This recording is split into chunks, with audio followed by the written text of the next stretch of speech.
everyone, and welcome back to our Pirate Week celebration. Today we're going to make some edible treasure maps like what you see here. You can use these to make quesadillas or chips. In this video we'll make baked chips, and by the end you'll see the finished product.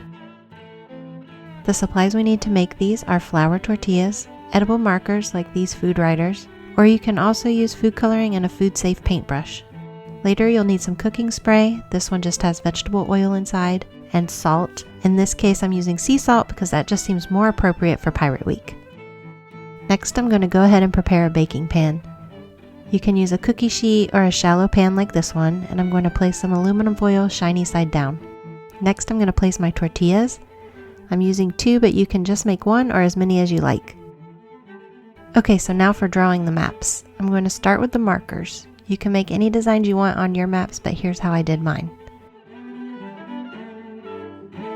First I'm going to take some blue and make our ocean and shoreline, and add some squiggles for waves. Next I'll add a boat.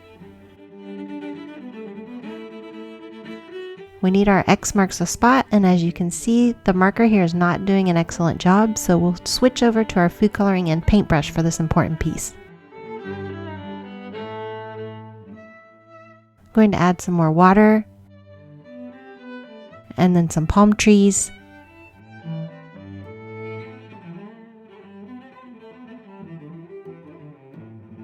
Now I'm going to draw a large treasure box,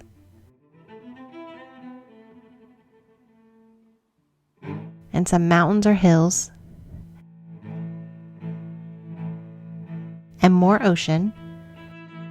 Next, I'll add a bigger mountain range in green, and a skull and crossbones. Now for the finishing touch, I'll add some dashes to represent paths or routes.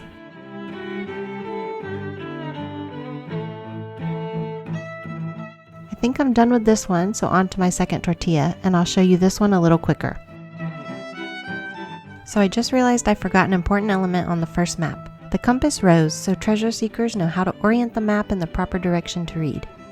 Did you know a compass rose is also sometimes called a wind rose or rose of the winds?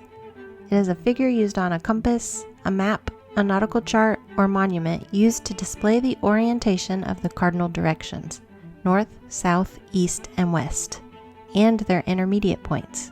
It is also the term for the graduated markings found on traditional magnetic compasses. Before compass roses were used on maps, lines were drawn from central points, which seems like it would be way harder to read the map that way. Now we want to give the food coloring time to dry completely before moving on to the baking process. Once dry, I'm going to flip these over and spray the backs with our cooking spray. Now I'll flip them back over and spray the fronts. If you didn't let the coloring dry completely, this is where it may cause the colors to bleed. Next I'm going to add my sea salt. Since I'm making mine into chips, I now want to cut them into pieces. I'm going to use a pizza wheel and cut this one into wedges.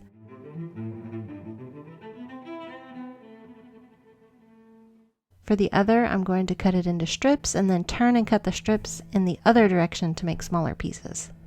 For a fun activity later, we can put the pieces back together like a puzzle. Now I'll spread all the pieces out a little so we can bake. We want to bake on 400 degrees Fahrenheit for about 10 minutes or until they start to brown. Now that they're done and look great, I'm going to let them cool a few minutes, and then I'll try to reassemble our maps from the pieces.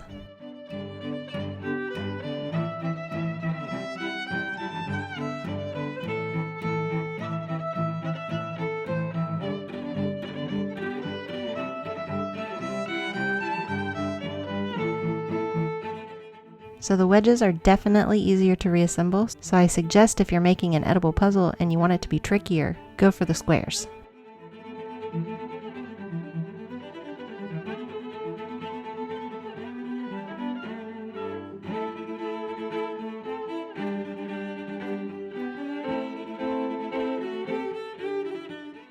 Check back tomorrow for another fun pirate-themed activity.